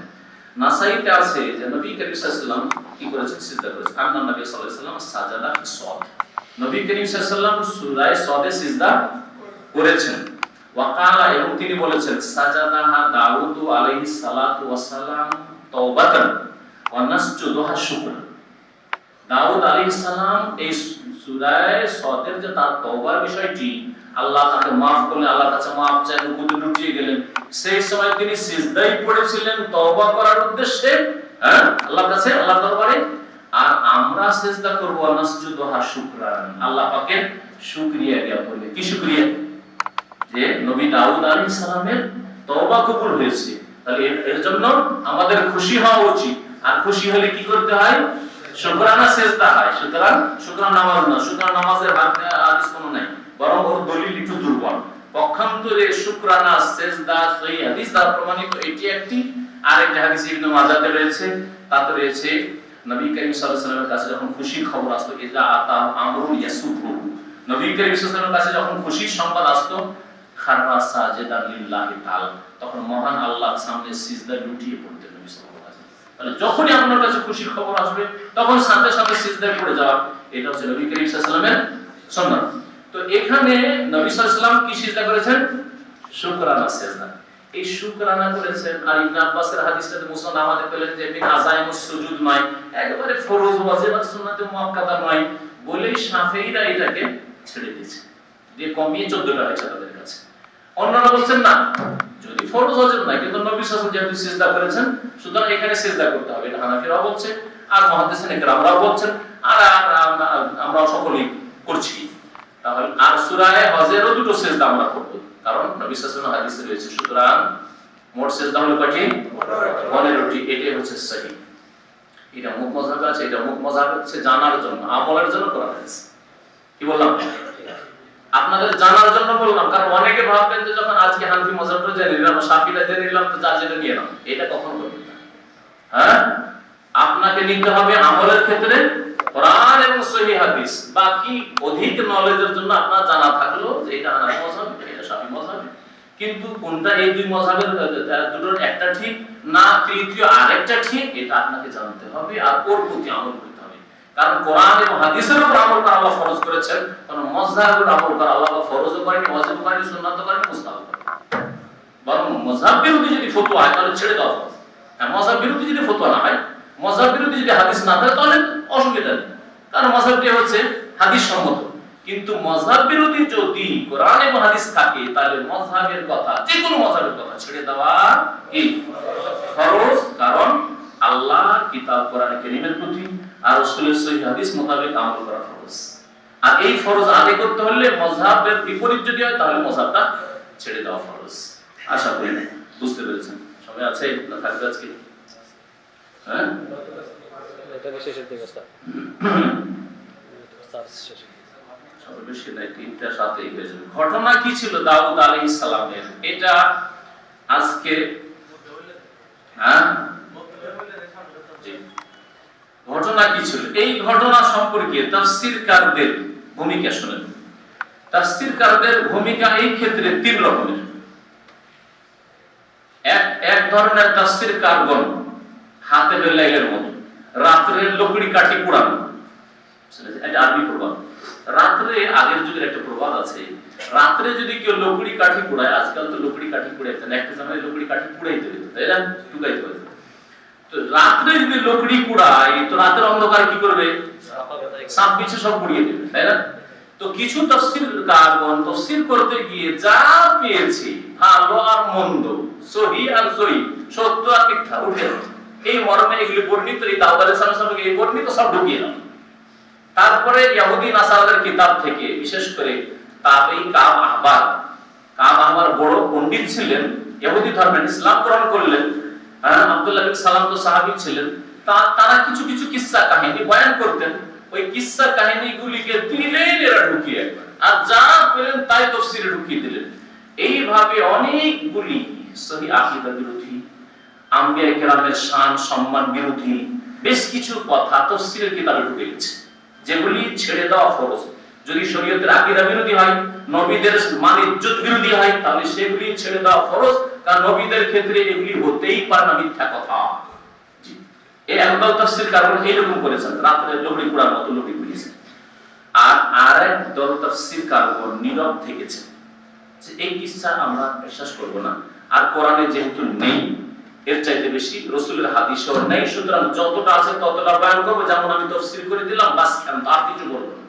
কি ঘটনা ছিল, কি ভুলটা হয়েছিল দাউদ আলাইহিস সালাম থেকে আমাদের জানার কোনো প্রয়োজন নেই। আল্লাহ যখন লুকিয়ে রেখেছেন তার বান্দা, প্রিয় মানুষের ভুল লুকিয়ে রাখেন, দেখেন।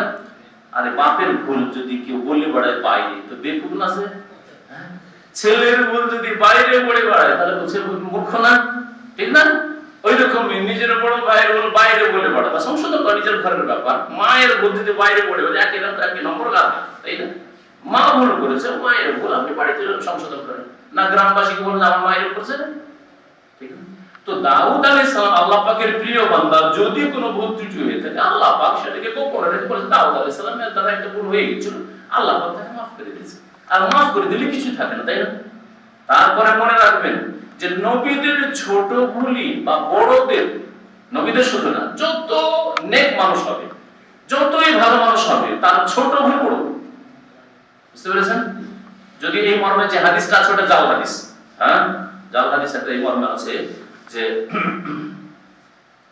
হাসানাতুল মুমিনিন সাইয়্যাতুল মুকাররাবিন, মানে মুসলিমদের অনেক নেকি আল্লাহর নৈকট্য প্রাপ্ত বান্দাদের গুনাহ বলে বলল। কি বুঝলেন? মানে সাধারণ মুসলিমরা কিছু কাজ করছে নেকি বলে বা জায়েজ বলে, ওইটা অন্য কারোর জন্য কি হয়ে যাবে, মানে আল্লাহর নেক বান্দাদের জন্য গুনাহের কারণ হয়ে যাবে। এই হাদিস জাল, এই হাদিস ঠিক নাই। তবে বড় ব্যক্তির ছোট ভুলটাও বড় করে দেখা হয়। আপনারা অনেকে প্যান্ট শার্ট পরে আসছেন, আমাদের বাঙালি সমাজে প্যান্ট শার্ট সাধারণ লোকেরা পড়ছে কোনো ব্যাপার না, কিন্তু কোন আলেম যদি প্যান্ট শার্ট পরে আসে তাহলে এখানে এসে যে বক্তব্য দিয়ে শুনবেন, শুনবেন না, এটা অভ্যস্ত না, এর বড় অপরাধ করেছেন। আপনি কই অপরাধ করে বসে আছেন? আপনি কেন বলছেন আমি করতে পারি, হুজুর কেন করবেন? ঠিক না? তো দাউদ আলাইহিস সালামের দ্বারা হয়তো সামান্য কিছু বলেছে, আল্লাহ পাক রব্বুল আলামিন তা উল্লেখ করেননি।